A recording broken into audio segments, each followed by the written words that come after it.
Hello, everybody. Welcome to the Evangelical Dark Web. Tonight, we're going to talk about a lot of different connected subjects, and the Andrew Tate, the Chris Rufo controversy that has kicked off, and obviously, we're going to talk about uh, masculinity and complementarianism, and a lot of the debates surrounding these topics in evangelicalism. I see that the stream is not yet made it to YouTube yet, but nevertheless. That is what we're going to talk about tonight. My name is Ray. This is Anthony, and welcome to the Evangelical Dark Web. So, with that said, okay, now we're coming in on YouTube. Welcome to all our YouTube subscribers. I apologize for being late. My computer just decided that the microphone did not want to connect to the microphone just wasn't being recognized as a device, so I had to restart my computer, and that takes way too long, and maybe it's time to get more up-to-date equipment. But I did want to start out with an update. I think that's going to be a good way to kick off this discussion. So definitely a big change that I want to talk about. And wow, the title of this stream, Walk into a Bar. I thought it was a good way to title the stream, Andrew Tate, Panda Express, and Complementarianism. Yes, it walked into a bar, and that's what we're going to talk about, is because I believe all this is connected. Like, these ideas that we're wrestling with are connected. And I kind of want to make an announcement that will kind of just set the tone for this discussion. So I've been working on a project. I'm not going to divulge too many details on it, but I'm starting a business I'm starting a business, right? I'm in the process of doing that. And as a result of that, I've been working on this for several months at this point. And it got pretty serious in October, November, December. Things slowed down because of Christmas, but now things are on the up and up. And yesterday was the 15th of the month, which is important for this story. And I resigned from my day job. Yes, I quit my day job. And it actually has nothing to do with Evangelical Dark Web. So anyone who wants to say, hey, why don't you get a real job? First of all, I had a real job, and this was not Evangelical Dark Web does not make enough money to support a family. This is a growing and expanding team, and I don't keep everything for myself. Writers at Evangelical Dark Web do get paid for their work, which is, in my mind, a way to attract new talent and retain talent, because a lot of these upstarts that you're seeing, I don't think they pay writers at all. And I don't think Christian Post pays the writers that they have for their articles either, like the ones that are curated. I don't think the writers don't get paid for those. At least that's what I've heard from at least one of them. So if you see like Janet Mefford, if you see like Janet Mefford on Christian Post, I don't think she's getting paid for that article. A lot of them are. I think it's kind of wrong. A lot of them are recirculated anyway. Yeah, I mean, they're getting curated and stuff like that. So, that's Evangelical Dark Web's update. But, I am undergoing one of the riskiest moves I've ever made in my career. And I think it'll work out just fine, I hope. Things are looking pretty good where that's concerned, in my opinion, hopefully. But I did have to take a chance, and I had to quit my job. I had to kind of spring it on them. It's like, hey, I got to quit today because today was the 15th of the month. And the way that where I work works is that if I quit today, it's the same as quitting on the 31st because of the pay cycle. So I needed to quit at the end of the pay cycle and not be on the second half of the month pay cycle. And I'm doing some moves with some money that was locked by my employer that I need to get access to very quickly for what I am working on. It makes me wonder. I wonder if Dave Ramsey would approve of what I'm doing. But anyway, launching a business, which I think we actually should be encouraging more people to do. Obviously, Evangelical Dark Web is actually a business. It's not a 501c3 charity. So that's how that works. And this would be another business that I have started. And I'm not going to get into details on what the business is because, again, we're baby steps before, and it's a time of transition. So be in prayer for my family. This is a very precarious time in some ways, but it's also, there's like a terror and there's a sense of liberation in quitting your job at the same time. So that is my big update. I don't know how much of that you knew ahead of time. You probably knew it was coming. Yeah. Wasn't quite sure what the announcement would be when you posted it on Twitter, but obviously I knew it was something related to this. So Yeah. So yeah. But excellent hopefully, transition with the whole, get a job, grind it out, work 60 hours a week. yes, and that's Yeah. what the Panda Express part of tonight's live stream is. It's talking about, it's trying to give dudes career advice in this economy, and I think it's just bad career advice. Uh, and it's like it won't even work. Like, it's one thing if this career advice would work, but are you serious? Do you really think this career advice would work? My opinion. But let's start out by talking about Andrew Tate. And I kind of like your opinion on Andrew Tate because I think you kind of understand, what is Andrew Tate and how does his audience view him? I think you kind of have a pretty grounded take on this that I don't Oh, think you're I going to try. see from other evangelical news outlets. I Actually, before and we get into that, can I just say there's like an Order 66 out on Andrew Tate right now yeah, because in the Christian world? I think it's because what he appeared on with Benny Johnson, and two, Russell Brand made a mention of him. So those two issues basically sprung it back. And, in the lead up to the inauguration, this is the topic du jour. So I think it's a non-issue for the most part as far as like Andrew Tate's impact on the church. I think it's a non-issue. It's just today's, topic of the day because there's nothing else happening in the world. We're at that lull. I would like to add that he's trying to run for prime minister of the UK. Yeah, but is I, that like I think that's a little bit relevant to this, I mean, to why the but Order that's like a 66 has been Kanye called. West candidacy. Yeah, for sure, because he's a foreigner and a Muslim. So, yeah, if you're who's going to vote for that? Like, first of all, if you're right wing, you're not voting for a Muslim in the UK. Like that's how you stop being right wing. I mean, yeah, I mean, he's not even British enough, And the given that left wing's not going to vote for him either he's because they're been feminist. living in Romania for And he so can't long. leave. I don't know. Is his idea to be like Donald Trump? If you're elected, they can't do anything. That, like, you know how Donald Trump was convicted of a felony and then he was just sentenced to nothing? Is he trying to get that treatment in Romania?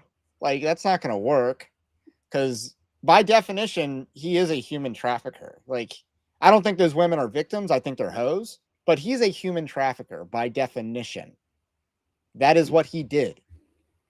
And I have no problem with throwing the book at him. I had no problem with doing that because that is what he is. And that is what he did by definition.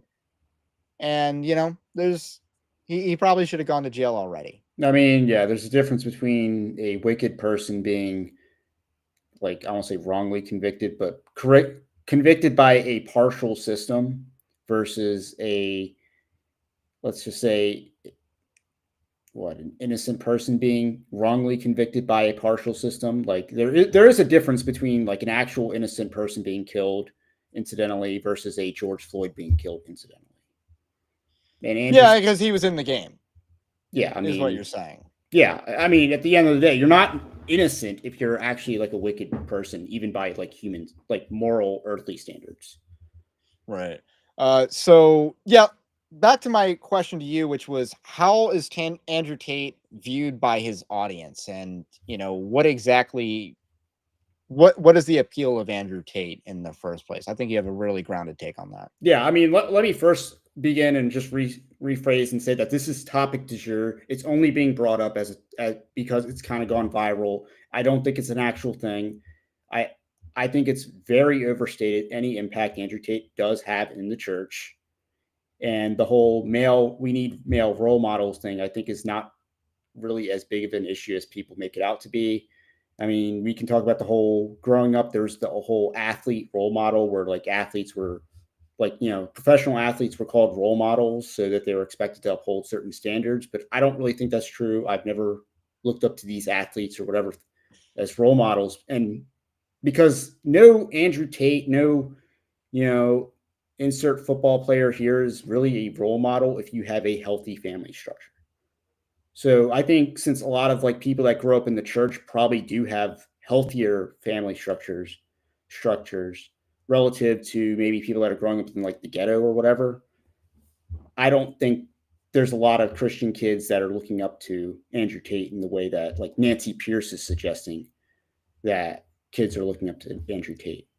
The second thing is I do think Andrew Tate, and this is the take you're probably talking about, is that Andrew Tate is more viewed as a character, almost like a sitcom character, rather than actual like influencer. Like people view him more as an entertainer or entertainment rather than viewing him as like someone they aspire to be. Like honestly, you can listen to the tape of him talking about, slapping women and, banging them and doing like all sorts of like more or less aggressively violent sexual acts. And it kind of sounds like he's full of crap. Well, everything about Andrew Tate's a lie, which let me Yeah. get into that in a second before you, if you're not done. So when people hear that, maybe they probably just think it's a joke. Obviously, like Nancy Pierce was talking about, oh, my friend that works at a classical Christian high school talked about people quoting Andrew Tate, which we don't even know what the quotes were. But obviously, high schoolers like to be edgy. Andrew Tate says a lot of intentionally provocative things. So it's just edgy behavior. And, every generation kind of has it. I mean, Is technically, it the PIP or whatever? Like, what's an Andrew Tate quote? I mean, I know like the whole women have no moral agency, which I don't actually think that's exclusively Andrew Tate, but I know that's accredited to him. I think when like Rick and Morty did the whole, my Bugatti's in the shop, I think that was a callback to Andrew Tate. So I've never seen that episode. He I've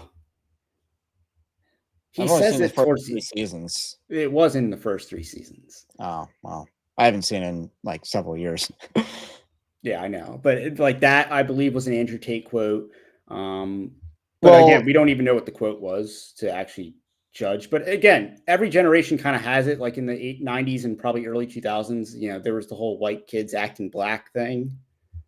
And I think a lot of the Andrew Tate fixation is kind of just another. That's our generation is the white kids acting black. We might have been on the tail end of that, but I mean, I know I can name like 5 dudes off the top of my head that I knew growing up or early adulthood and late teenage years that were white kids acting black. And that is part of what Andrew Tate offers. There's no other reason to like Donald Glover or Childish Gambino or This Is America, whatever that's nonsense of a song was. There's no other reason than you're a white dude acting black. Eminem. Or trying to. Eminem, yeah. I mean, he's made like what, 2 good songs, a handful of good songs. I like 8 Miles a movie, but and then he's done nothing good since. Like he's made way more bad music than good music, or even okay music.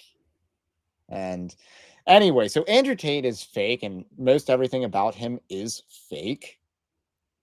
His wealth is highly embellished, and there's a nice documentary on YouTube. I'm trying to remember, it was like Milk TV or whatever.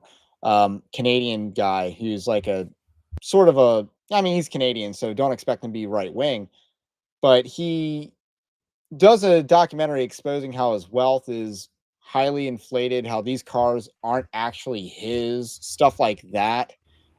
His house in Romania is a warehouse that was retrofitted. Like it's not valuable real estate. It was not very valuable real estate that he transformed into some sort of McMansion thing. His MMA career was kind of salted as well. Yes, his kickboxing career was super fake. His chess record is fake.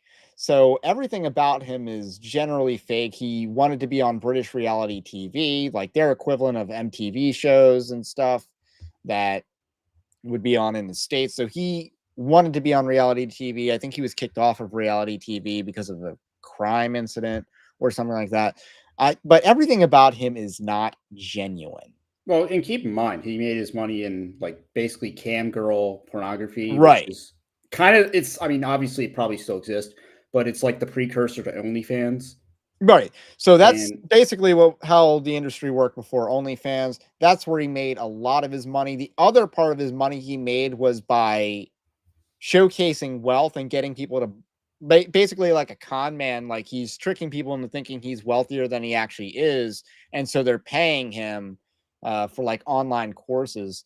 And another thing to point out is he has a very circular ecosystem. Like he probably has multiple accounts that he operates that boost his content and brand and stuff like that. So they kind of do their own platform manipulation, so to speak, of their own content to boot and astroturf themselves in pop culture. Like that's kind of what he's done.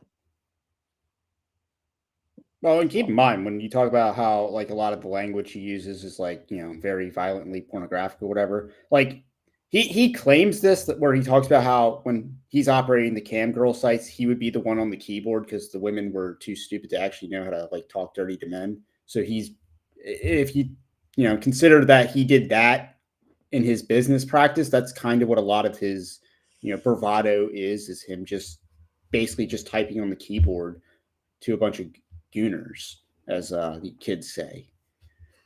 Yeah, that is what the kids say. It's now the new word because it used to be coomer, now it's gooner. So the English language is evolving, and I know that hurts people like James White, which I have a clip of his that we're going to play tonight because it is relevant to the complementarianism and the call to masculinity by some people in the church. So we're going to talk about that. But with Andrew Tate, yeah, I don't see it as an issue in the church. I'm glad I'm not alone on that. I don't see it in my church. Let me know in the chat if you see it in your church, people in the church, young people that look up to Andrew Tate, because that Nancy Pierce lady is not very based at all. Like, I kind of think she's a liberal. So I really don't trust her. I don't trust a woman to write a book about masculinity. Is that what she did? She wrote a book. Was it the Owen Strand book? I don't remember the title of it, but that was a joke. That was a joke. That was a joke. I know Strand wrote a book. Yeah, Owen Strand wrote a book on masculinity. It's like, dude, you've never worked a real job. Now, I'm glad we're having the discussion on how effeminate a lot of the church is and how long-housed a lot of the church is. And that if you compare like the TGC, which appeals mainly to like effeminate pastors and women, compare that to Andrew Tate. Appeals a lot of normie pastors as well. That's the problem. Yeah. But, and it's like you compare that to Tate. Like, I get that. But at the same time, I think the comparisons are largely unnecessary and that we can just go after these people in general. Okay, so we got someone that says that. Okay, so Roman 8 shaman knows a guy, but that guy does not take Andrew Tate super serious. Is what? Yeah, that's what I'm saying. Like, is he just like an entertainer? Because let's be honest, not really growing up, but like if you go back to each certain decade, you had various TV characters you could, I'll say, point to, laugh at, quote them. Seinfeld. Yeah, George Costanza. Does anyone want? If someone's quoting George Costanza, are they being influenced by George Costanza or Cosmo Kramer? They being two characters. Or if we go a little bit more towards our time, you have Always Sunny in Philadelphia, where you don't actually want to be anyone in the gang. Though I'm sure certain people might have wanted to be Dennis, but he does get some fun in the first episode. Pilot. Right. But yeah, he has some fun in the first episode, which you don't want to have happen to you. And maybe you quote Charlie, but Charlie's kind of a nutcase. So. Yeah. So, and that's kind of what Andrew Tate is. I don't think there's that much to it. I think his time is going to come to an end because they're going to find him guilty. It's just that Romania does not believe in a speedy trial. Like in the United States, I mean, I think 14 months, 12 to 14 months is usually, or maybe let's do 11 to 14 months is how long it takes for a murder trial to get a murder trial to happen after the arrest, which I think is not really a speedy trial, in my opinion. That's not really a speedy trial. Uh, so the United States, we aren't as committed to speedy trials as we should be. But Romania, it's like, see you in 2027. Like they're gonna take a long time on this court case, but I think he's gonna get convicted because the definition is so broad on what human trafficking is considered in Romania. But he's gonna get convicted. So all he had to do was lure women there on false pretense. Like that's basically it. So the time of Andrew Tate's going to come to an end. It's it's very fascinating. I kind of want to write an article on this, that there's a couple of women that have had very mediocre rises and now they have disappeared. And it's amazing to watch. The one is her name Bianca Olsoff? Or is that a pastor lady? I don't even know. So remember that girl that was laid in the bed and did a podcast with Drake? I mean, I know I saw like a meme of that, but I don't know who her name is or anything. I'm trying to remember her name, but she was like heavily astroturfed. And then we got Haley Welch, the Hawk Tuah girl, heavily astroturfed. Maybe Oliver Anthony also counts as that heavily astroturfed. And then, he's fallen off, but he hasn't fallen off completely. He's probably making a decent living these days. But, Haley Welch did a crypto scam, disappeared, and I don't think she'll get convicted because of any crime, because again, she's selling a meme coin. What are the regulations on that she could have violated? I don't. And she was a patsy, because I learned this, that she was still in high school at age 20. Like, she is dumb. Yeah, she's too stupid to be guilty of under the law. Yeah, she's too stupid. Can't be convicted of fraud. You don't even know. You're not smart enough to even commit it. No, she's a patsy, but would I throw her in jail anyway? Sure, yes. I mean, you get to go to jail for the longest, even. I mean, there is a conspiracy about how certain people are just front men for like wealth. But the first lady I was talking about, I want to say her name was Bianca. She basically was astroturf, got all these high profile people on her podcast, did a thing in bed with Drake, and the implication is that she slept with them. And now she's divorced, has no podcast, and is gone from fame as well. So fame quickly acquired is very fastly fleeting, is kind of the thing that I want to write about. Yeah, but I think the same will be true with Andrew Tate to some extent, although he was slower to rise, so we'll be slower to descend. I think that's very true. The faster you are to rise, the faster you are to fall. So I just think that there's a natural law at work here. No, I mean, equilibrium and balance. And yes. Again, a lot of times when it's meteoric, it's because someone gave it to you, and that someone can also take it away. So I'm going to say smash the like button, because it is that time of the stream. And I kind of want to transition to the Chris Rufo stuff. So Chris Rufo definitely went viral for, I would say it was demeaning men, basically. The idea that men should take jobs that are somewhat beneath their status, set your career back in order to get ahead. That's the kind way of framing his advice. Do you have a better way to say it? Just to summarize him while I pull it up. I mean, he's basically saying, hey, all you guys that are struggling out there, go look, there are management jobs at these corporations that really pay well. And, he used Panda Express, or maybe he used Chipotle. Doesn't really matter. Chipotle and Panda Express. Chipotle, I've seen the signs for Chipotle.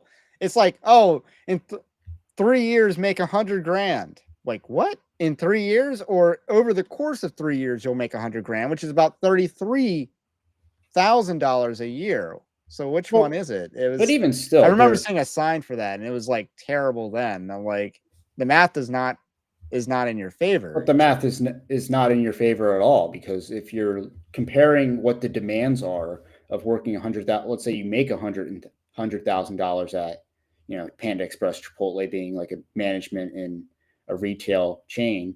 I mean, one, there's a difference between grinding it out and doing the menial labor, like working right through college and like doing the job as like an associate or whatever, versus management. Management's an entirely different ball game, because you have a lot more on your plate, including demands and hourly demands. So yeah, you're making $100,000 or whatever, but you might, let's say you have to work 60 hours a week at that 100,000, like to make that 100 grand. That basically is about $32 an hour. And if you compare someone that makes $72,000 at 40 hours a week, that's $34 an hour. So 30 grand less, in terms of gross income, but you also work a lot less, 20 hours per week less. And you basically have a $2 per hour higher real wage versus a salaried manager at a Chipotle or whatever making $100,000 working 60 hours a week. Again, more hours, more money, but your real wage is actually less than it would be if you made 30 grand less. Yeah, I mean, I know what it's like to make good money but have such bad hours that it's not really good money for the hours that you've worked. I know you have that experience. Yes, that's point number 2, which I did not tweet that out, but yeah, I did sales for 3 years. I worked in retail before then, and contrary to what Rufo thinks, those skills and that experience does not necessarily transfer to a real job, to the job that you want, the job that your degree, like that's in the field of your degree. It doesn't transfer. It doesn't just necessarily translate from, you have experience in sales, retail, whatever. That does not automatically equal you have, 1 to 3 years of like contract experience.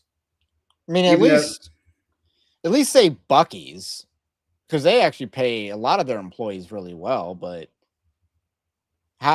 I'm sure they do internal promotions first, but Buc-ee's can afford to do that because they're a tourist destination as much as they are a gas station.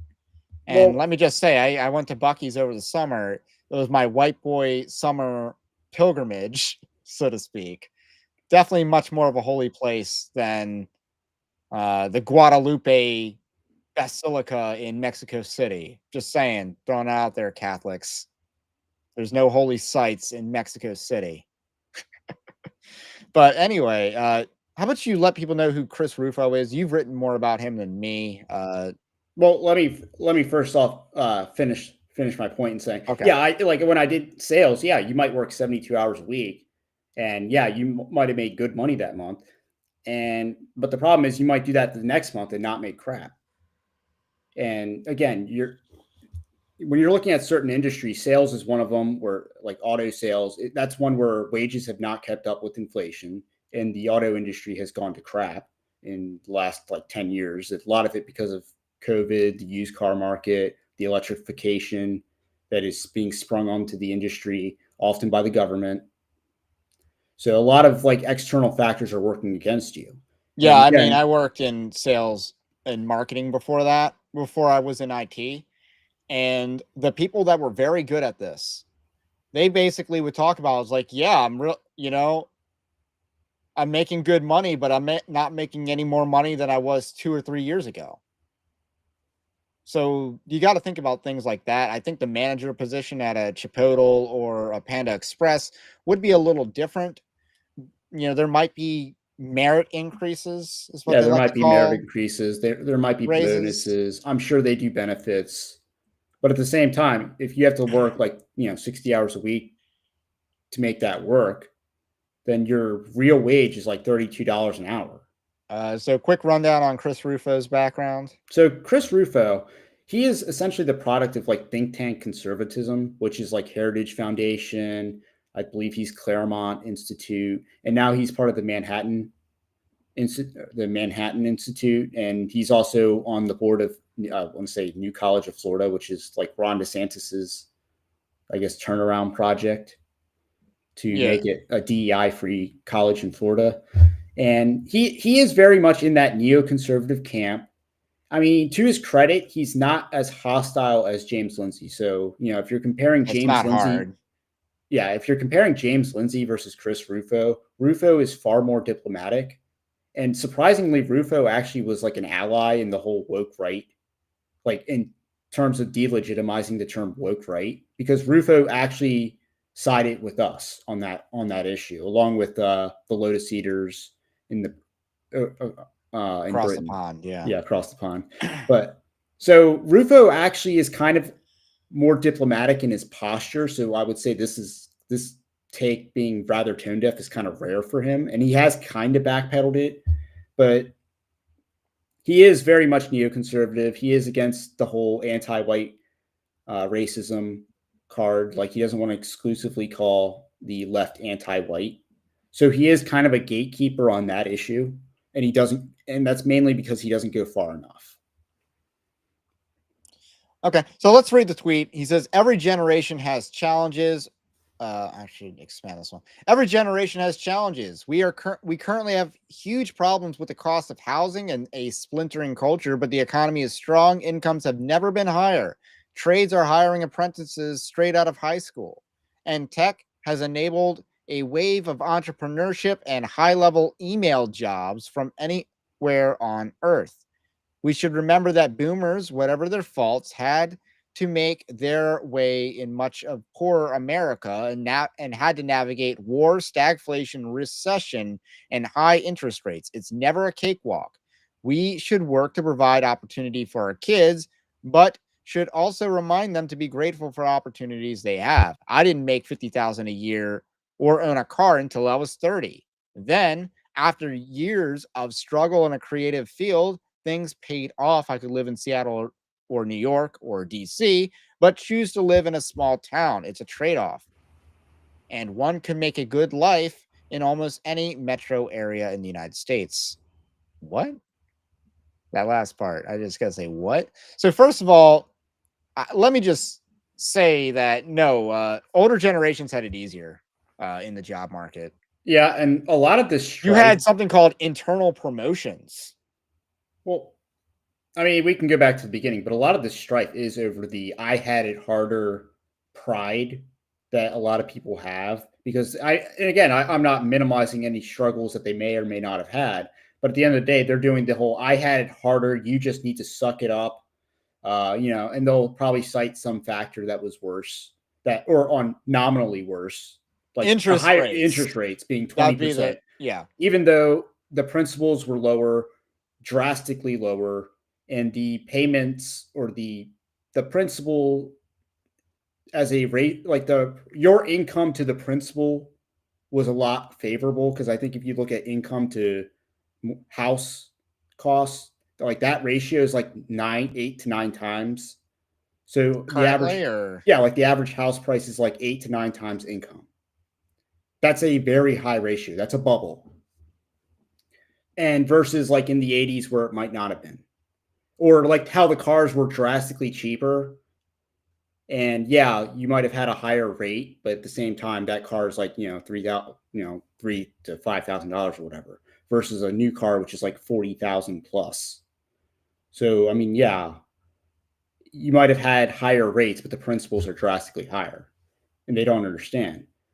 And second, like, just to get a job, you need a college degree, which, that's tens of thousands of dollars you have to spend in order and to years that you're not making good money. Yeah, so you have to all this additional cost just to get to the same job, the same entry level job that the boomer and to some extent Gen X is kind of that cutoff as far as who needed a college degree to get entry level jobs. Well, now you need a college degree and experience in the field to get an entry level job. So, I mean, I got a lot of complaints about the job market. We've talked about fake job listings here. Wasn't a thing back then. They didn't have fake job listings back then. They didn't have 5 years of experience needed for entry level jobs back then. They didn't have that. When people said that we're hiring, they meant it back then. And when people said it's an entry level position, they meant it back then.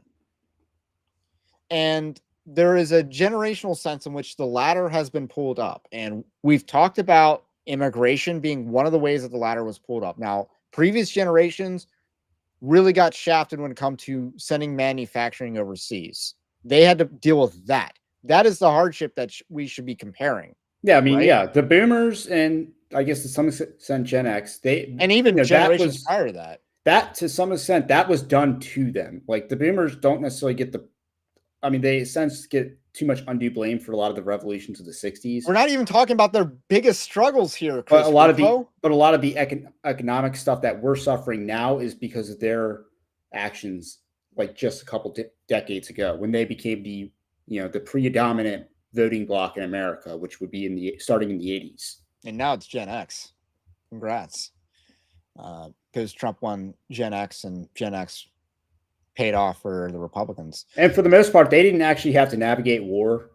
The Vietnam vets did, but after that, you had basically several decades of the boomers being of age. Because keep in mind, all the boomers would have been of age for the 1980 election.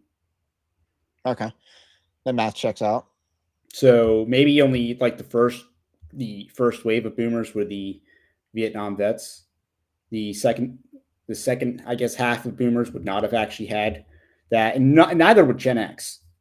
Like Gen X only had to go to war if they wanted to go to war. Pretty and much. Maybe the early millennials would have been like the Iraq, and late Gen X would have been like the Iraq War on Terror, GWAT. So the other thing to talk about, because obviously he's not talking about the actual struggles of, yes, they had bad economic times. So do we. Was 2020 good economic times? Keep in mind, well, sort of, but for me at least, but. Oh yeah, I've my portfolio. But 2022 onward has not been good economic times. Like 2023, 2022, these years sucked for the economy for me. You want to talk about inflation eating away your wages? It doesn't matter. I make more than the Chipotle manager that he cites later in this live stream. I've made more than what he was making at 30 for several years at this point. And my wages got eaten up, and also my children have bigger mouths to feed than they used to. But so they're eating up my wages. The economy's eating up my wages. It doesn't matter. So I don't know if you had anything else to add on this part. Well, we can talk about the issues of there are actual problems and criticisms to be had of Zoomers and some of their work ethic. Okay, let's talk about this. Certain lack of drive. The big one being driving. That seems to be a weird coming of age thing that is not necessarily being as emphasized in the Zoomer generation. Oh, I'm going to list a stereotype about that. Like, gays don't like to get the driver's license. Have you noticed that? I can think of maybe one example, but I don't know if we're thinking of the same example, but I know an example. And then there's Lil Nas X, I think, didn't have a driver's license, and so he was doing all these music videos in cars and stuff, and it's like, wait, you couldn't drive? So again, rap music is fake and gay. Update. But yeah, so there's a whole thing about a lot of people who are gay don't drive. Just saying. But you're right. There is a lack of drive in some of these young people. And one thing that I want to talk about was the NEET thing. And I've talked about that in the past. Not employed or training or educated or training. I forget whether it's NEET or NETE. I think it's NEET. So there's a lot of that. I know a couple of those. I know a couple people in the young generation, younger than me, that did not or do not like to work. They do not like to get jobs. I know those people. That is a criticism of young people that I think is valid. Yeah, and again, to some extent it was done to them because, child labor laws actually prevent a lot of kids from getting early experience. I know John Doyle put it out today where it's just how many businesses wouldn't, the idea of an illegal immigrant or whatever having to compete with a 14-year-old for the same job at retailer or McDonald's or whatever. The whole, Fast Times at Ridgemont High where all the students work at the mall and one group works at the movie theater, another another couple of the kids work or students work at like the various restaurants in the mall. But like the idea of like, the after school job, if all the students work at the job at like the mall or whatever, that is largely gone. And to some extent, child labor laws actually do prevent that. But at the same time, They do, because you have to get a work permit and you have to go through.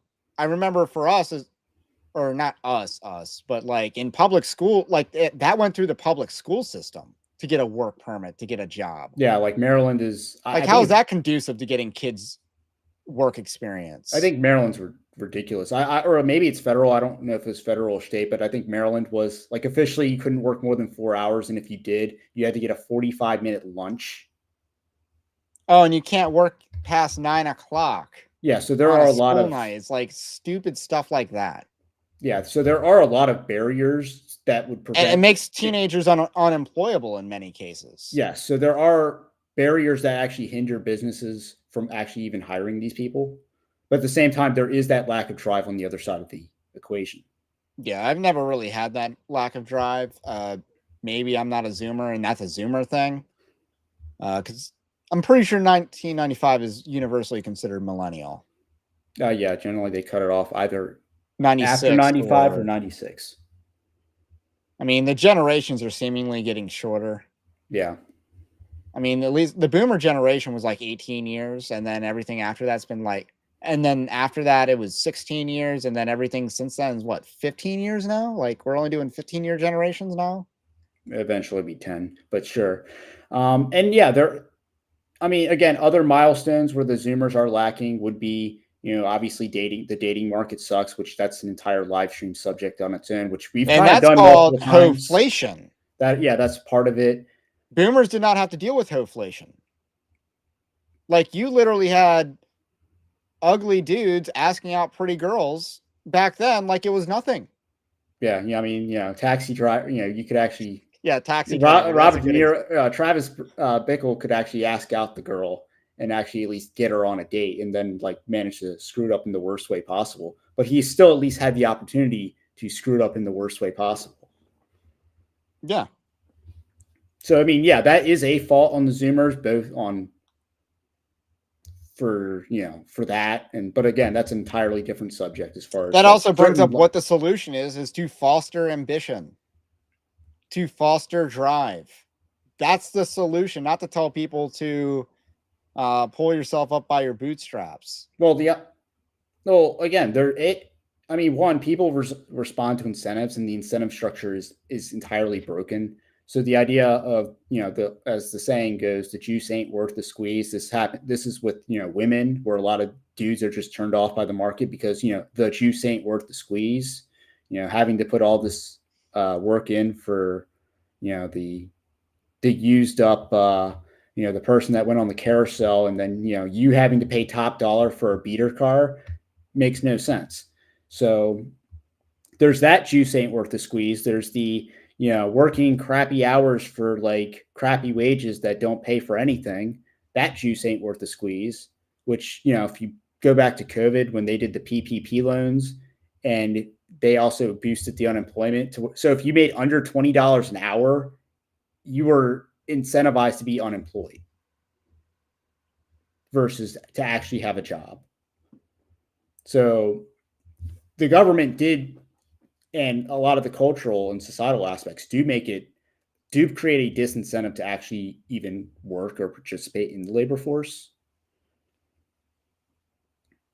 So what age range is he talking about? Do you think Chris Rufo is talking about here? Is he talking about like college graduates, or is he talking about straight out of high school? I assume he's talking about under 30. So anyone in their upper 20s would apply to his advice here. Yeah, and again, I would be very hesitant to even give advice in this situation, even though, 29, so, almost hitting that, or, got 30 staring at you on the other side of the year. But I can explain what I did to be successful, but at the same time, I'm not going to say, hey, this is what you could do, this is what you should do. I mean, the fact is he went and said, hey, go out and do, fast food, demeaning work that's very low status, which that got a lot of flack because and apparently a lot of people don't understand, like Sociology 101, that certain jobs have high status, even if they don't have high pay, like being a college professor. A journalist. Yeah, a college professor, journalist. These are jobs that are perceived as high status, even though they don't actually come with payroll. Whereas certain jobs are considered low status, but have decent pay, like the garbage man. But the difference between the garbage man and the plumber, the welder, and the fast food worker or the fast food manager is that those workers are unionized, which means they have benefits that, good benefits, good paying jobs. They're not going to be exploited or burned out per se, because they have they have a union which actually looks out for them and prevents them from being abused by management. So even though they have a low status job, they do have a compensating difference which allows them to support their families and actually be there for their families. And I want to talk about one other way that the younger generation was severely disadvantaged. It goes back to the point about college. We were told if you didn't go to college, you would be a failure in life. Yeah, I mean, and the stats that they used to justify that basically included athletes in the college side. If you're a football player, you technically went to college and now you're making millions and millions of dollars. So you're included in these stats. And if you were a dropout who you dropped out because now you're doing a dime in the pen, you're also included in these statistics. Oh, so they really salted the statistics. Well, the statistics are salted in general. If you want to do income stratification by education, you're going to get extremely because you're getting misleading statistics. Like convicts and exactly. You're getting prisoners. You're getting people that just make dumb decisions. You're getting probably housewives. You're getting a lot of things, and then you're getting millionaire athletes and stuff like that. They're also in this pool. So yes, there is generally a positive correlation between education and the degree and the income, or at least there used to be. I don't think that's going to be the case anymore because I think the system is broken. I think you might actually see a world where the bachelor degrees are making more than the masters, and then the PhDs make more than either. I think that's probably what you're going to see in a lot of statistics moving forward. I mean, when you talk about it being done to them, like this goes back to the student loan debt, because a lot of conservatives have that instinct to be like, you took out the loan, that means you pay it back, even though they were taking out loans with zero credit history, and you can't discharge that in bankruptcy. Like normally, if you have medical bills that go through the roof, you can't afford to pay it back, you declare you have a medical bankruptcy, right? These loans are backed by the federal government, so that's and you can't get rid of them. I think that's why. And it's yeah, I know. When Uncle Sam's your debtor, you can't get any debt relief. So yeah, I'm not necessarily saying we should bail them out, but I do think we should allow bankruptcy on like loans that are unsecured and have no hard asset backing them. It makes no sense for a student loan to not be dischargeable in bankruptcy on principle, along with charging interest on it, which is usury by definition, which is extortion and sinful as a practice. But a lot of conservatives, you signed the dotted line, you pay it back. Yeah, I mean, I'm part of the whole, like there's an argument that, hey, you're making one generation gets Social Security and the other, but all these generations are getting bailouts and in some way, shape, or form. It's like you're mad that this generation wants their bailout for listening to what you told them to do. Now, some people, they did stupid things, but you were told that college, or you basically indoctrinated a whole generation to thinking that college was a glorified summer camp and that you had to choose the right school for you to be yourself and figure out yourself rather than do what was cost effective and frugal. So these people were literally taught stupid things and they listened to those stupid things. Like they didn't, in this case, this is not a case of people suppressing the truth in unrighteousness. Like they were actually taught that, hey, you would have a job waiting for you on the way out. Now, at one point that was true, but things gradually changed over time to where that would not be true. How many college graduates do you know that could not find a job in their degree field and then how long it took for them to get an adult job after college and degrees? Yeah, I mean, for me personally, it was still 2 years. 6 months for me, I think, or 5 months. So yeah, it still took And it's not in my 2 years degree from field, so it's graduation. not. And as a comparison, a lot of the people I work with, they're actually older than me. I'm probably on the younger side, certainly the youngest on my team. But as far as my department goes, I'm definitely on the younger side. And so you had people that are older than me that were technically hired after me for similar entry level type positions. So it took me 2 years, it took other people, they're older than me, so that means it took them a little longer. So yeah, it's not just an instant payoff. You go to college, you get the degree, you get the job. It takes several years, and that's what a lot of people don't understand. And again, I like to think of myself as buoyant and having made a lot of the right decisions, but it still took 2 years. It's not instant. And it's, easier said than done. And I don't think you ever had student loans in the No, process. I worked through college. I paid everything off, paid as I went. And, I got a car out of it. So, So I want to talk about one advantage that young people have that older generations did not have. We had the ability to democratize our investment, and that is not something older generations had. Like they had to call a stockbroker and make an investment that way. And yeah, stuff they like had that. to hope that they weren't getting scammed on penny stocks and Wolf of Wall Street. Right. So they had to deal with, older generations had that as a disadvantage. Whereas now investing is very democratized, and now you got Bitcoin and you can get scammed on meme coins. Yeah, I mean, and pump and dumps and stuff. So there is an advantage now in that you can democratize your investment. You can buy a bunch of stock really easily. yes, And that is way easier. You can actually build wealth in some ways very easy, much easier. But because investing is way easier. However, getting income is the harder part. Like getting, unless you're, you want to do scammy things to get rich. So let's talk about the disadvantages. And I want to go back to make one more point about the younger people in general. We all want to be podcasters and influencers.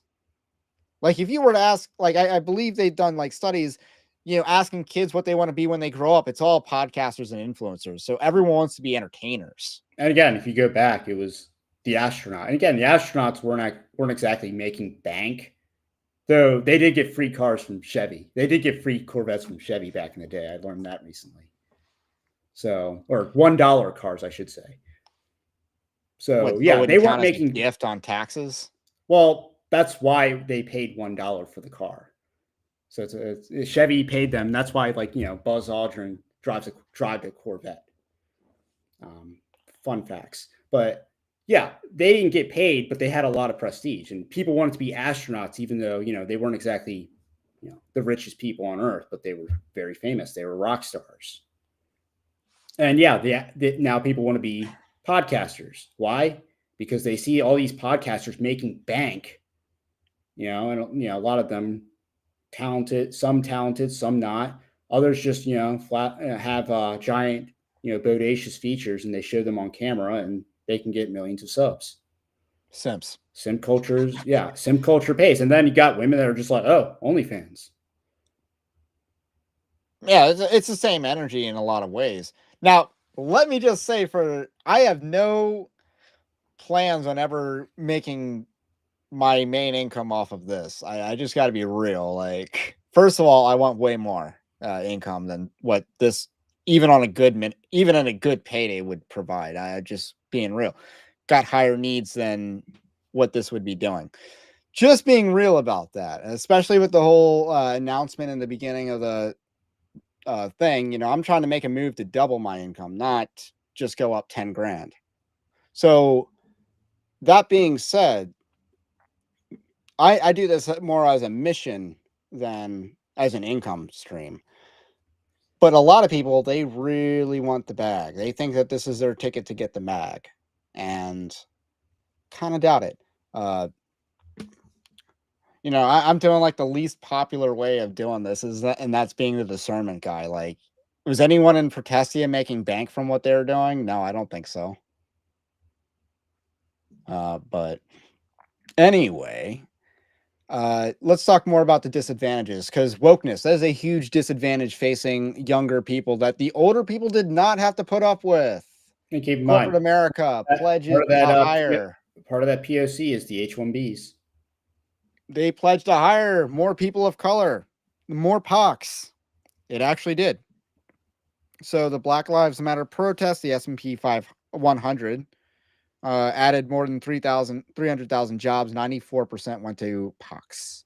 Now, what exactly is the S&P 100? You would know Top that 100 companies by market cap. I don't believe that study included all of the companies, but obviously you can actually go into the study and it'll link the companies like, you know, Bank of America, Citibank, Amazon, Microsoft, like all the companies you would think are in there. Tesla is not in there. So I did look a couple weeks back when Elon Musk was all the drama. I did want to see if Tesla was in there. They're not.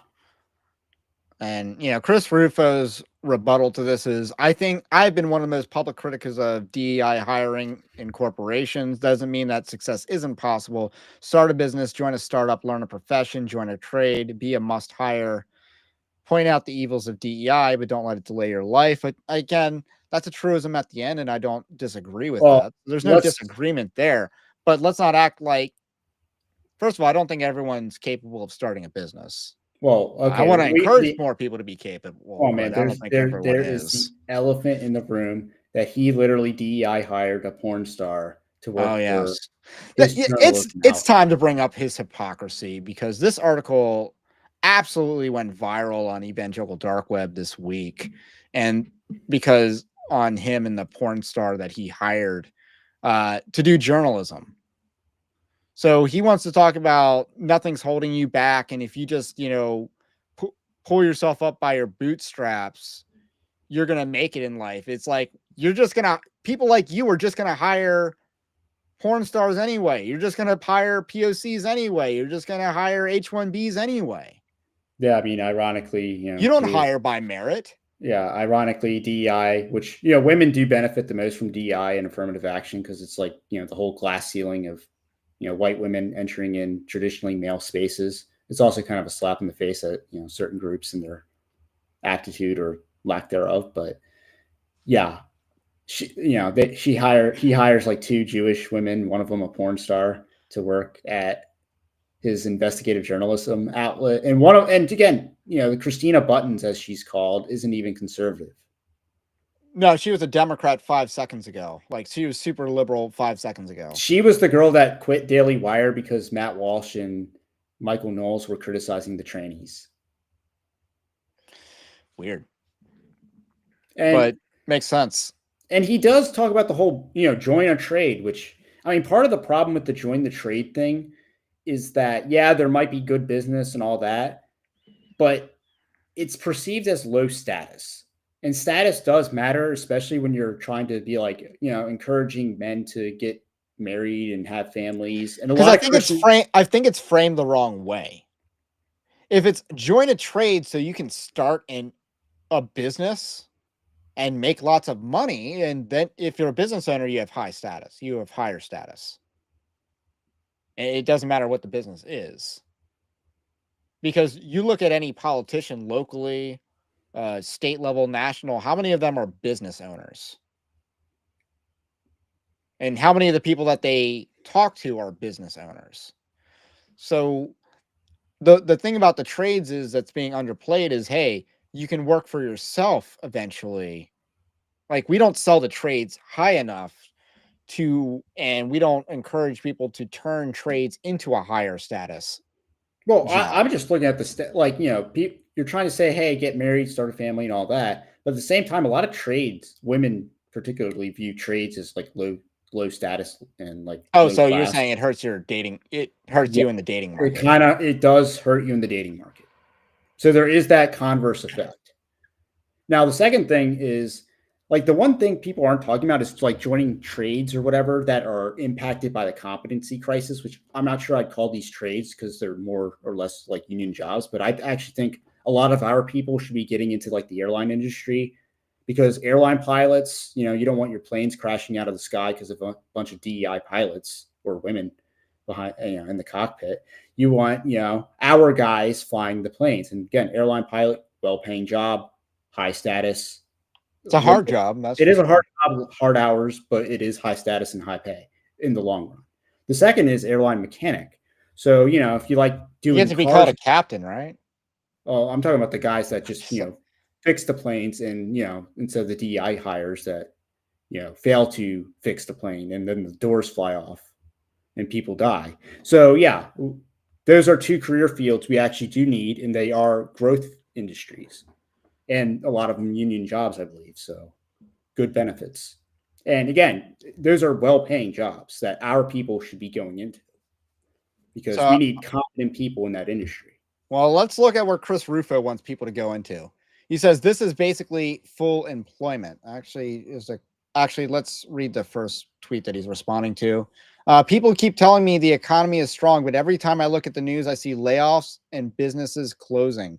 Personally, I'm doing just fine, but I can see with my own eyes that something is effed. Not sure what to believe here. And Chris Rufo replies by saying, this is basically full employment. I got to pause right there. How is that full employment? How on earth is that full I'm employment? talking about the unemployment rate, because it would be called full employment if it's like sub 4.5% unemployment might be called full employment by definition. So, I mean, it's just kind of called that from an Yes, but these economic are fake. standpoint. These have been fake numbers since the Obama administration. The unemployment rate has been fake for a long time. Yeah, and Because they've obviously, expanded they've limited what's been included in the labor force. and Biden is taking credit for a lot of jobs that basically got rehired back after COVID.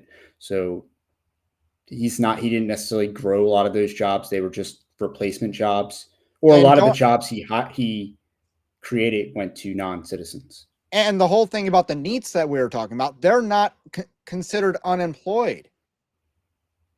They are literally not in the labor force, despite being military-aged males. They would be in like the labor force, in the lower labor force participation rate, which that actually went. I want to say that actually went up under Trump and since went down because of COVID. So so he's using fake numbers here. So then he says the Panda Express near my house, and keep in mind he referenced living in very erudite areas previously. I believe he lives in Florida, which again, real estate boom in Florida. Florida's becoming a very rich state. Is offering $70,000 a year plus benefits for the assistant manager. You can make $100,000 a year working in Chipotle for a few years and working up to store manager. Now, I think we talked about the 100K in a few years. Like that averages out to $30,000 a year. A little over that before taxes, because the signage was poorly worded. Yeah, but he's basically saying, hey, you know, you work the assistant manager, 70K. But again, you're still talking about working like 60 hours a week or whatever versus 40. And that's still like a 32-hour wage, $1 an hour wage. And then you could have a side hustle. You can't, not with that job. But if you took a lesser job and then had a side hustle, you could be making more money. And again, status, you know, if you're the assistant to the manager at the Panda Express, are you gonna how many women are you gonna convince you're marriageable with that resume? Yeah, I mean, he's not paying attention to the externalities of his own proposition. And again, compared to what I just said 5 minutes ago, going into the airline industry where, like, you know, an airline mechanic makes like 90 grand a year on average. And, you know, that's a high status job that you don't necessarily need a college degree to get. So, story time. I inadvertently followed his advice when I got out of college because I was applying for any job I could get. And yeah, the Panda Express assistant manager, like I would have applied to a job like that, and I did not get jobs like that. I didn't get interviews for jobs like this. Why on earth are they going to hire someone who's not currently working in a restaurant? Why on earth would a Panda Express hire someone that's not actively working in a restaurant? And a lot of people saw that tweet and obviously posted like stories and anecdotes of like how they got burned out at the job and how it does burn. It is a grind. It's a meat grinder. It's not Buc-ee's. At least use the more idyllic Buc-ee's. But even that looks like a lot of hours. That is a lot of work there. It's not an easy job. So that being said, what you basically have to do in his career path, his career solution, is to start over your career in fast food and then work your way up to the assistant manager position, because that's what you would have to do in order to get that job. You would have to be working currently in that space. Yeah, and yeah, I mean, obviously with that kind of job, you could easily, if you're a go-getter, you could easily outperform and become shift manager than assistant manager. Well, assistant manager might be a little harder to come by, but you could easily work your way up the ladder in those types of jobs. The problem is, there's there might be a year of opportunity cost before you can even get to that point.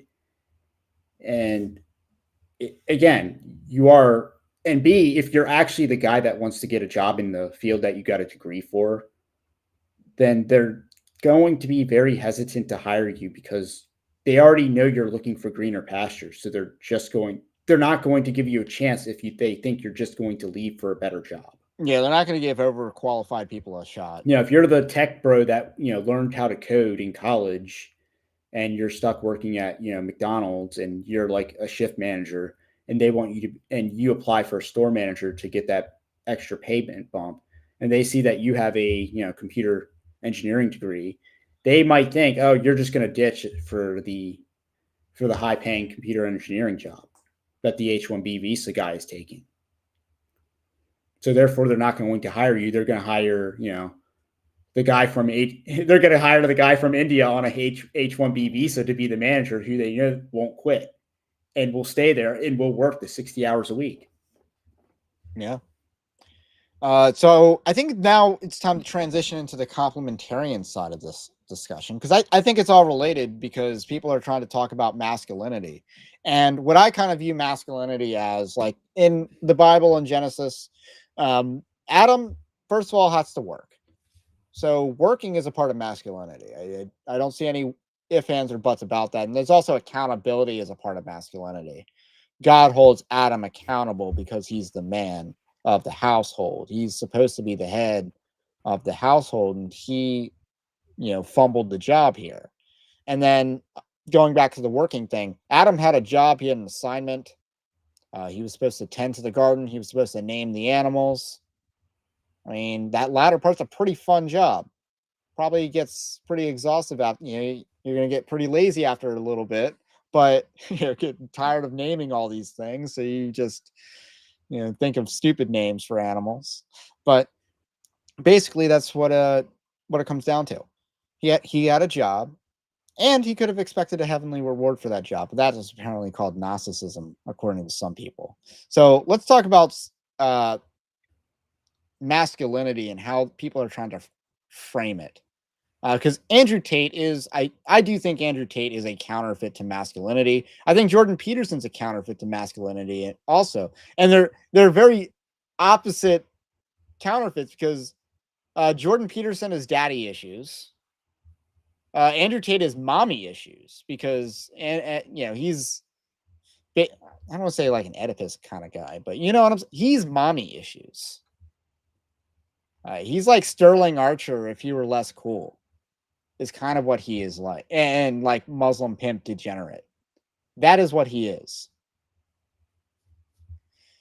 So people in the church have been talking about masculine role models, right? And I don't think that's entirely as necessary, but one thing that's true is we don't really support our own because we keep promoting our worst in this field. Like I mentioned, Owen Strachan. Why on earth is he being promoted in the field of masculinity as an expert?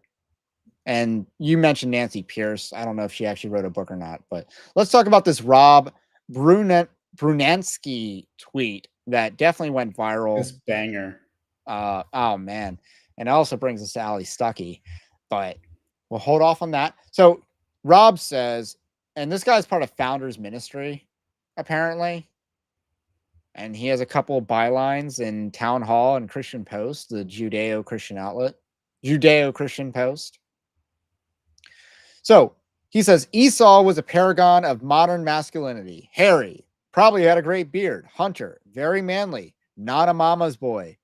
A man's man if there ever was one. See to it that there be no immoral or godless person like Esau. Maybe those things aren't biblical manliness after all. And then Ali Stuckey says, good point. And it's like, no, this was not a good point at all. You want to tackle this first, or? Wait, I don't even know where to begin. Let's talk about what made Esau immoral. I mean, he was his kind wives. Yeah, he was Let's a talk about the hedonist. fact that he decided to marry a bunch of Canaanite women. Just saying, his devotion to interracial marriage. Very hedonistic guy. But yes, his marriages were one reason why he was immoral, because they were very much idolaters and they were bad influences. I mean, and he had multiple wives. And again, especially in that part of the story where both Jacob and Esau were both kind of immoral people. I mean, Jacob is the deceiver and Esau is kind of the hedonist. So yeah, he's the outdoorsman and all that. He's just in it for like the earthly pleasures, and he just wants the earthly riches and which he ends up getting. Really, when he misses out on his father's blessing, it's because he wanted the inheritance, and he ends up getting the inheritance anyway. And while Jacob got the true blessing, Esau got the earthly blessing because Jacob essentially had to rebuild from scratch. From Laban, he changed his wages like 10 or 12 times or whatever it says. Now again, I would disagree with like Andrew Iskar to say that, and yes, Isaac or Rebecca and Jacob did sin in the deception. And you would say that they did? Yes. And I'm not overly convinced. And even though Isaac was wrong in what he was in his mentality, it was still a deception. So therefore it is a ninth commandment violation. And the other thing is Jacob never saw his mother again after that. That was it. So there was earthly punishment for that sin. And there was real consequence. Because Jacob, doesn't that mean deceiver? Or heel grabber or usurper. Like so I imagine the excess of words we have in English, there's multiple meanings, but yeah, usurper, heel grabber, deceiver. So let's also talk about Esau hated his birthright. So Esau hated he hated his heritage. That's not the masculinity that we're talking about on the right. Hating your heritage. Yeah, we're literally talking about embracing your heritage and, embracing ideas that existed prior to World War II. Even. What? Or actually wanting a nation? What? Yeah, that was the promise of Abraham. I'm going to make you a great nation. And that's the promise that Esau despised that. Or maybe he thought God wasn't fulfilling it on the timetable and I want it now kind of thing, which, if you look at how he lived, he wanted everything now up front. And, he probably despised the inheritance because he looked around him and, he's still kind of living in squalor, so to speak. Whereas a shepherd or, he's living in a tent in the land he was promised rather than like a city. Oh, and it's like, let's look at the whole verse. Let's see that no one is sexually immoral or godless like Esau, who for a single meal sold his inheritance rights as the oldest son. This is from Bill Smith. I don't know who that is. What is being condemned is not manliness, but for a single meal sold his inheritance rights. Other places say Esau despised his birthright. What is condemning men who sacrifice the calling of God on their lives and their position as kingdom builders for their appetites? So, yeah, Rob Brunansky just misses the entire point of Esau. Yeah, all to score cheap points, and that's a huge problem with like Christian Twitter. Is like people make Longhouse Twitter, like Longhouse Christian They'll Twitter. make This dude is longhoused. They'll try to score cheap points on their perceived opposition by making stupid posts like this. Yeah, it's not good exegesis. Eisegesis, really, or maybe narcigesis, because you know he thought he had a banger here. Yeah, and this was there. I don't know if you have the other tweet where it's just like, this is the paragon of masculinity, and it's like all these things that like any man or woman can do, minus the whole leading the family. And I think that's where I want to talk about next. Well, I mean, let's first highlight how Doug Wilson's going to come out against Reform Twitter for talking about Alvia Secchi and labeling her a feminist for saying good point to this tweet. I don't think she's a feminist, but that was not a good point. Yeah, but I mean, we're going to get the talking to by Doug Wilson so that he can get on, Blaze TV and, speak at Jason Whitlock's upcoming conference. He is speaking at Jason Whitlock's upcoming Fearless roll call event, which is where Glenn Beck spoke at last year to great controversy. And Vody Bacham as well. Like, again, I wouldn't turn down the speaking gig, but it is worth calling out that you had the Mormon guy speak on history, and Glenn Beck is terrible with history. It's like having James Lindsay speak against wokeness when he's terrible on that issue, because he just wants 2015 liberalism. So, so there's a lot of talk about manliness, and I also wanted to bring up. Actually, let's talk about what complementarianism really is. I did not come up with narcigesis, by the way, in the chat. That was, I want to say, Chris Roseborough came up with that, and now he's like cringe these days. But anyway, complementarianism is basically it was a compromise that was brought about by John Piper and Wayne Grudem. I think were the pioneers of the term. And to be honest, I'm going to give them the benefit of the doubt and say that they had good intentions. Like, I have a lot of disagreements with John Piper, to be clear.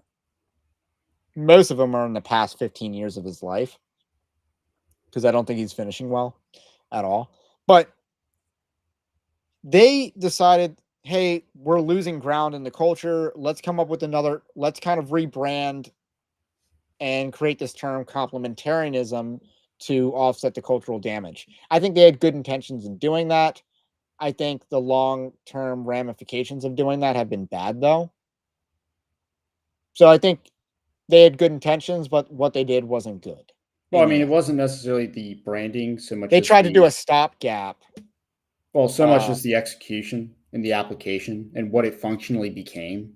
And also the ability of people to masquerade under the brand of complementarianism while advocating what is really egalitarianism with maybe one or two caveats. Yeah, because a lot of these people, like, for a number of years, there's a whole craze about servant leadership. And, it's basically about the husband doing the chores and stuff like that. And I'm not going to get into a discussion on what the division of labor and marriage should be. Well, but the definition in practice is, the husband leads by giving the wife everything she wants and serving her. It's leading by being a slave. Like, you're in charge of everything your wife wants you to be in charge of. It's kind of what complementarianism has become. It's basically become a longhouse where the women rule, but the men have the figurehead leadership role, but they don't actually exercise authority. So it's not really about headship or hierarchy anymore. It is in a sense about equality, and it's not even a real first among equals sort of equality, but it is replaced hierarchy with equality. That's what that is one of the errors of complementarianism. And we need to get away from that, because replacing hierarchy with equality has led to an imbalance in, like, a rebellion, in fact, would be a better word than imbalance. And that's what we're seeing in a lot of places, is that women are ruling families, women are ruling churches, all under the guise of complementarianism. And that's why you got situations in the Southern Baptist Convention where we're like, oh, we're complementarianism. We have male senior pastors, but we only have female supporting pastors, or a youth pastor is female, or discipleship pastor is female. But we're complementarian. It's like, no, you're not. Yeah, I You mean, might have churches where the pastor's wife is actually in charge. or co-pastor. Well, I'm not even talking about that. That's just full egalitarian. Yeah. But I mean, a lot of people try to find like a middle ground, and it's kind of just ridiculous. Or they'll do the whole women can do anything that men can do except preach, and that's complementarianism. No, it's not. It's just egalitarianism with like one exception. And I mean, you even see this in like theological spaces where, like, I mean, technically, if you're even one of those like charismatics that, you know, you believe in the prophecy, it technically might say like women can prophesy, but it also says only men are supposed to interpret the prophecy. So that's kind of part of the context of like women being quiet in church, is they're not supposed to even interpret their own prophecies. And we're seeing, and as I like to say, like, you know, women in theology basically just exist to justify their own sins and like the sins of women. That is a lot of it. Again, I'm going to hold out a lot of grace on Allie Stuckey. I just think she's genuinely wrong on this, but her trend line is not moving leftward. I do want to be clear about that. I think so. I look at trend lines for people. Let's talk about Doug Wilson's trend line, going woke. But I think the thing about Doug Wilson was he was always a moderate. But when you're dealing with people like Tim Keller, he looks super based. Yeah, I mean, keep in mind, one thing I said today, and is that Doug Wilson actually could have been like the model of masculinity, or at least like the counterpart to like a Jordan Peterson, like more grandfatherly, like role model or influence. But again, he chose to attack his own audience and basically be a Judaizer. So you basically called your audience gay for White Boy Summer, and proceeded to literally, not just figuratively, burn bridges, and then basically be a Judaizer and say, yeah, I care more about the Israeli than the person in Vermont. I won't say Wary's Law exception for Stuckey, just because I think there's two parts of Wary's Law, and I'm not sure that this one of those parts is like, I haven't addressed the other part, which I think holds a lot of merit, that, you know, a lot of men won't step up and say something until Allie Stuckey says it first, is like the other part. So I'm not going to say that there's an exception for that. But I'm generally the people that violate Wary's laws, and like the men that speak out on things before women do, they don't get recognized at all. I posted something earlier today, like, shout out to all the people who weren't woke before, who were against wokeness before 2018. Yeah, I mean, generally, if you're like the first person like to call something out, you're still going to get, you know, crucified, even if your side wins. I mean, like, or shout out to the people that were against transgenderism while, you know, South Park was making fun of bathroom bills. I saw someone post this clip of South Park making fun of our side and thinking that it was based. That was an episode that was promoting transgenderism in the bathroom situation, because it was done during a time that it was unpopular. So South Park went with the prevailing crowd here. Like, they're not brilliant. They're kind of midwits over there in Colorado, wherever they actually make it.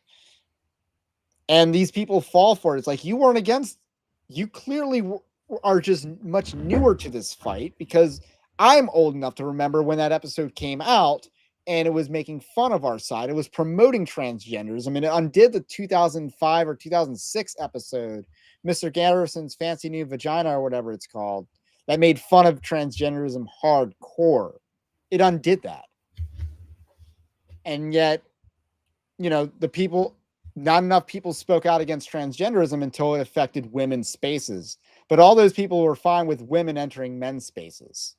But all of a sudden they got uppity once there were consequences in the real world to what we said would happen the entire time, that if you let men and women's spaces, bad things will happen. Yeah. Prime example, Nancy Mace. Yes. She is a woman in a man's space. Congress. And the military. Multiple things. Yeah, I mean, Romans 8 is like, I stopped watching South Park in 2016. Yeah, that season was super liberal, where they gave it basically an endorsement of Hillary Clinton in 2016. They had an episode basically endorsed Hillary Clinton. So, yeah. And then people think they're brilliant for their take on Disney, which is super milquetoast. Yeah, especially compared to what it actually dumbed down the discourse against wokeness in Hollywood. Well, especially when you compare what they did to like Steven Spielberg and George Lucas, and how they treat Kathleen Kennedy with relative kid gloves compared to those two. And let's not talk about Indiana Jones was that great. I'm just saying, like, no, it isn't. Yeah, what they said about Crystal Skull was way worse. Was way worse and way less tame than what they said about Kathleen Kennedy. Yeah. So let's talk about James White in this clip, because James White has an example of masculinity he wants us all to look up to. So I should do the share screen thing first. So this is James White. Here we go. You can't look through history. I have mentioned to a number of people since over the past 2 days.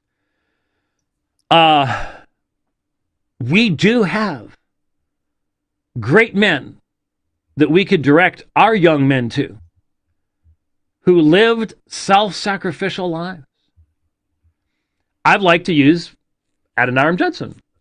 I've talked about his story. There are plenty of books that you can read. But here's a manly man. A godly manly man. Not a manly man like we're talking about today. We're not talking about someone who, spends 2 hours in the gym each day and, has got some roids going and, can really get those pecs going. And no, we're talking about a godly man. We're talking about a man who was imprisoned for his faith, and they would put his feet in stocks with the other prisoners, and then they would raise the stocks up so that you had to sleep with your shoulders and your head on the ground and the rest of your body lifted up in the air, with everything that would then do to you. Imprisoned in that way. Gave up on all the easy things of life to learn a foreign language, translate the Bible into that language, and to live a life seeking to direct people to Jesus Christ.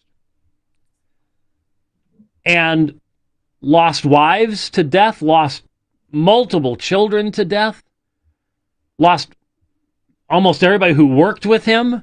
Traveling to and from, they'd get diseases and die, and death was all around him, and he remains faithful to the end of his life. And we don't have examples. We've got to go. But look at Andrew Tate.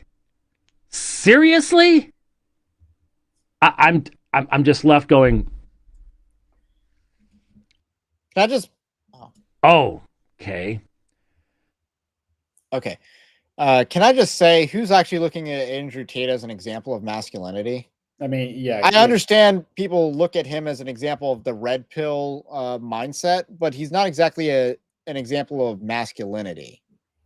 Well, I mean, again, refers back to the beginning of the live stream where I'm talking about this is just topic du jour, and he's again treating this like it's a bigger issue. But again, I mean, what is it? Adoniram Judson. Again, he takes the most monastic example of, or Montanistic example of like martyrdom, and to try to exemplify, hey, you guys need to like go and suffer and die for the faith in order to be considered masculine. Which, again, I'm not knocking anything a Christian martyr has done in the past, but at the same time, to try to just say, hey, this is the everyday example you should be living up to is kind of ridiculous and hyperbolic. And people are, if anything, looking for more tangible and I won't say everyday examples, but more attainable examples. And again, that's why I mentioned Doug Wilson. He could have actually filled that role if he so chose to. I mean, one thing that is similar is that this is someone who David Platt would view as manly. I don't necessarily view this guy as manly. So, I mean, I won't take anything away. But here's the thing. Judson was a Baptist missionary to Burma for nearly 40 years. He was a widower 2 times over and lost many children to disease as well. Let's talk about that for a second. Like, isn't part of being manly being a good father and being a good husband? David Platt wrote in Radical, and this was a part in Radical that disgusted me personally. He wrote in Radical about this missionary, I don't think he named him, that went to a hostile environment with his pregnant wife and lost the baby and his wife and was burying them. There was no indication that they were killed for their faith. And it just seems like they just died because of you went to an uncivilized hellhole as a father and a husband. If you're that woman's father, are you going to be happy? You think that this was worth it?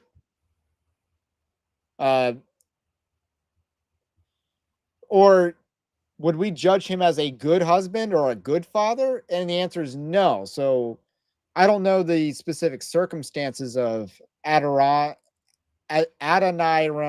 Judson, but based on how they're framing it, I think he failed in at least one area of masculinity. Now, I could be completely wrong because I don't know the story, but based on their framing and based on the fact that David Platt also thinks this guy's fantastic. I mean, yeah, this is and there's a lecture on that. This is literally a David Platt radical talking point. Yeah, this is a lecture. And again, this is just to give cheap points. And again, Montanism was a heresy in like the 3rd and 4th century, and it basically dealt with Christians going out of their way to become martyrs and like. And this is also like a purity spiral thing, where no one's ever good enough. So I'm trying to reverse that. I'm trying to have more grace for people. Like, hey, I think Mel Gibson has genuine faith, and again, we're saved by faith alone. And keep in mind, these same people, justification. A lot of them were bashing the Ogden guys who basically have like a gym in their church or something like that, where they're all working out together, and you can kind of see it in like a very narrow space. But they got all the equipment there. They get bashed because it's like. There's a Fight Club church in, I believe, Adams County, Pennsylvania. Yeah. There's like a Fight Club church. They do like MMA stuff there or whatever. Like it's a cool story. I'd like to meet the guy behind it, but like it's not like Ogden invented doing this. Yeah, but it's just like, oh, where's the Bible in your gym? It's just like, Jesus juked and gospel juked and Bible juked and all. They're basically breaking out every juke to just bash it.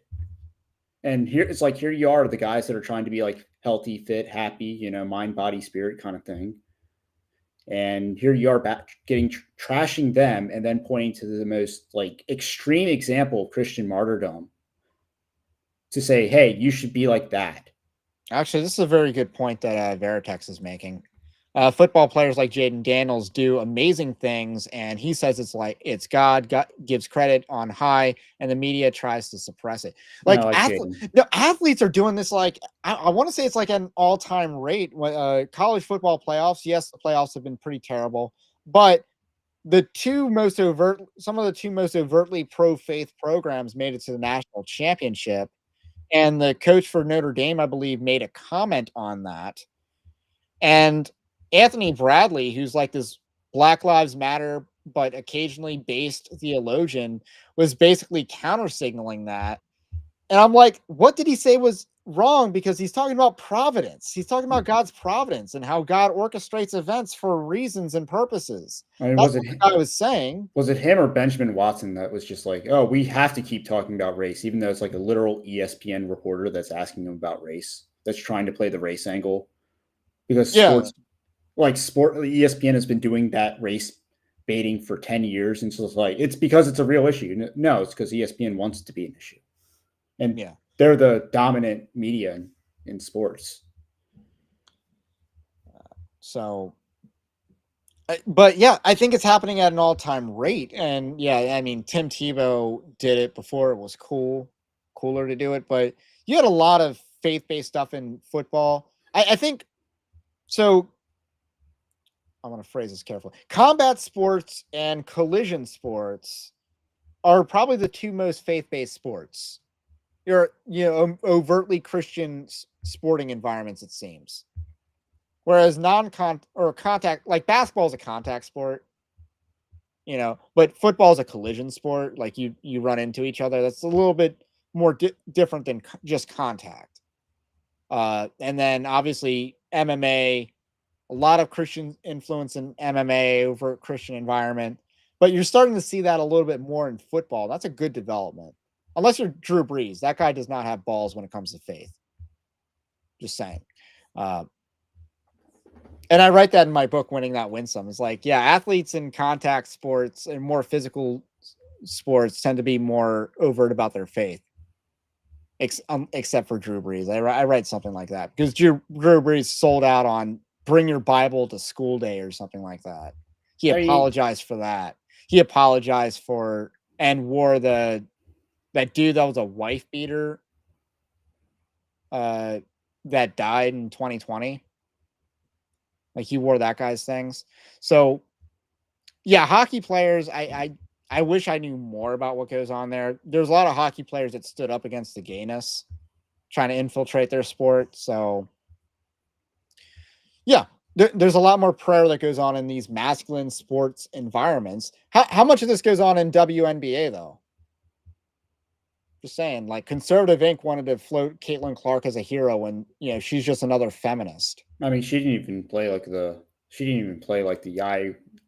I want to thank God card and while living like a hedonistic life, which again, a lot of athletes have that problem too, which is why I don't put too much stock in that. But there is a faith, like there is still a lot of faith rooted in football culture, especially in like the Deep South. I mean, and again, this is portrayed in popular media where a lot of like football teams do like the Lord's Prayer because that's an actual thing. Last Chance U. Yeah, on Last Chance U, you can watch the first 2 seasons where the coach of East Mississippi, Lord's Prayer is how he closes out his practices and his team. He closes them out with the Lord's Prayer.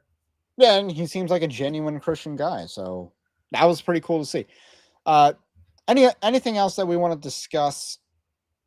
Like, I don't think we need to have extreme examples to point to for everyday things. And I also don't think, again, I think the whole Andrew Tate thing's overblown to begin with. And that I think the example that they brought up could have glaring red flags on if you're trying to aspire to be a good husband or a good father.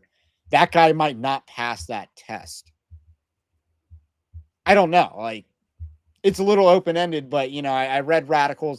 It's not the same guy that he was talking about in Radical, but it's similar enough. So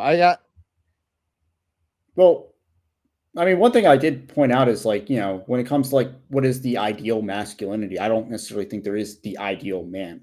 I don't think there is one template for that. Versus like ideal woman, I do think the motherhood is the most ideal expression of femininity. Because at the end of the day, it is the highest duty that a woman has is to bear new life for the human race. And every duty that people do surrounds the procreation and the continuation of the race, so to speak. All right. So who's ready for some meme review to close this out? No, we got meme review. I do got meme review. So yeah, I mean, So let me finish my point though on like, so with masculinity, like, you know, some men are called to serve and like lay down their life in like war and stuff. I mean, they might never be fathers or husbands, like the people that stormed Normandy. Yeah. No one would question their guts, but you know, they didn't live to be fathers and husbands. So does that make them any less of men? No. I mean, some are called to be pastors. I mean, again, that's to some extent that is a higher calling than even just one family, because you're shepherding over multiple families. And the same thing with, you know, being given authority, like a president. You know, Donald Trump's duties to America to some extent supersede his duties to his own immediate family, because you're the father of America in a sense. You know, as kings are fathers over their people. Yeah, I think there's a good point there. So yeah. Also, why you shouldn't have women presidents. But so the expression of masculinity does have more variance than the ultimate expression of femininity. All right, let's do some meme review. There's a meme video that Protestia posted. I thought that this was funny. This is a banger. The human existence, gender difference is absolutely fundamental to human identity, to human existence, and to... So this is a picture of John MacArthur in the middle with 4 women just trying to longhouse him. I think only 2 of them are speaking, right? This was a rich, Beth Moore and Julie Roy's are the so it's bad with is that Kristen Dumez, and I don't know who the one on the Dumez. Bottom is. I don't know who they all are. I'll be real. I know that's Beth Moore, but basically, it's about the longhouse, and the inspiration was Pete Hegseth getting longhouse by 4 different Congress ladies. I thought I had that one queued up for meme review, but I can find that real quick, but not until the end of meme review. I thought that this was good. I don't think it's a 10 out of 10, but it's a 6 out of 10. It's based on a 10 out of 10, so it's probably it has to get less reduced. I really like this one about Andrew Tate not being a pretty ugly looking dude. I like the lack of chin. And he has no chin. Honestly, thus I use this for the thumbnail on the video, not without the text. I found the original, or a good enough original image, and I co-opted it for this thumbnail. But yeah, he's not a good looking dude. Physiognomy. I mean, hey, if it weren't for steroids, if he had a bigger nose, he would look like a rabbi. And that would match his career background. This is someone posted this on my thing. So I talked about Pete Hegseth was not brought up in the Antioch Declaration, which did some numbers, and then this John Doe tweeted at me, I was told there would be declarations, which is based on the movie Office Space. Oh, so that's Morton, right? Yeah. So with Doug Wilson's face on top of him. I really like that. Solid 7, 8 out of 10. So that's a solid 7, 8 out of 10. This is from Rhett Koppel, who's our one of the biggest meme lords in Christian nationalism, if I do say so myself. He said, and this is from the Joker, you think that complementarian servant leadership is female headship? I do, and I'm tired of pretending it's not. And that's a 9 out of 10, because that's accurate and it gets the point also across. A very good play on the movie. Yes.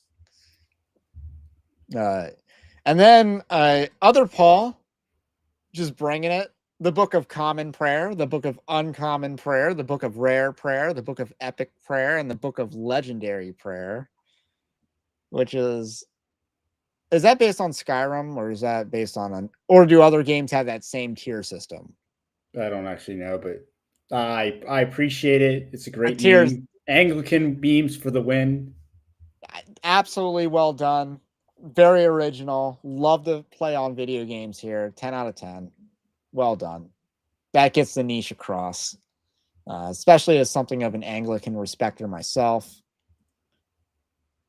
Although I can't get behind in the Book of Common Prayer all the stuff about the Queen. Can't get behind that. And then we have this meme about, this is the meme about Pete. Yes Are or you no? willing to Yes or support no? it? Yes or Okay, no? I'm gonna cut off the sound because it's got like 4 senators, that Mazie Hirono, I think, and Kirsten Gillibrand, Elizabeth Warren. I don't know who that one on the top right is, or is that Mazie Hirono? I don't know. She kind of looks Asian. I mean, yeah, this is the Longhouse in one meme or one little 11-second soundbite, I guess. And again, this is what we need. This is called good propaganda right here. Yes, that is very good and effective propaganda. And I'm gonna do. Let's see. I thought I saw a question earlier, and I'll bring that up, and I'll close this out. Let's see. Veritax asks, well, a decade ago, you might have thought it was someone like Tim Tebow, but he got removed from the stage in essence. Not necessarily. Like, he's still involved. Isn't he like an employee at ESPN or whatever? Tim Tebow still has a thriving career. Yeah, I mean, he's not like a broke He was not an athlete. NFL quarterback. He was never. Yeah, he had one lucky moment in the playoffs. And, where he threw that slant or something like that. Yeah, it was a very tight, quick pop to a tight end who just broke it on the Steelers. And then they lost the next week. They got absolutely curb stomped the next week. And then they brought in Peyton Manning, and then they actually won a Super Bowl. So, I mean, his NFL career was never going to go anywhere. And then you had people in Conservative Inc. writing articles about how he's worthy of being the backup quarterback, third string quarterback for the New York Jets. Like, are you serious right now? Let's see. All right. That's really all I got for today. If you do like this kind of content, evangelicaldarkweb.org/join. We have a Patreon-like system that you can support the stuff that goes on here at Evangelical Dark Web. Keep the lights afloat. Support the writers and stuff. And check out my book, Winning Not Winsome, 10 Commandments of Spiritual Warfare. We talk about building. I do be in prayers for my family and our situation in this time of transition, aforementioned. And unless you got anything to plug. I did write an article on Neil Shenvi and Dave Green doing a debate on you should check it out. So you should definitely check that out. It is an interesting experiment of seeing what happens when one of these guys actually wants to sit down and have a debate, and it turns out that Neil Shenvi doesn't know anything about political theory. And basically, at the end of the day, he thinks it's okay for non-whites to collectivize, but it's only a problem if white people collectivize, because there is no such thing as a white ethnicity in America. So again, at the end of the day, it's just about anti-white racism that's internalized. And that's really the objection to all right. I got so many articles I want to write, but so little energy. Now I have more time, but I don't have energy. I'm very low energy at the moment, except right now. My first win ended at 5 o'clock, 4 o'clock. I lost my first wind, and now I need live streams to get back into it. But anyway, stay based.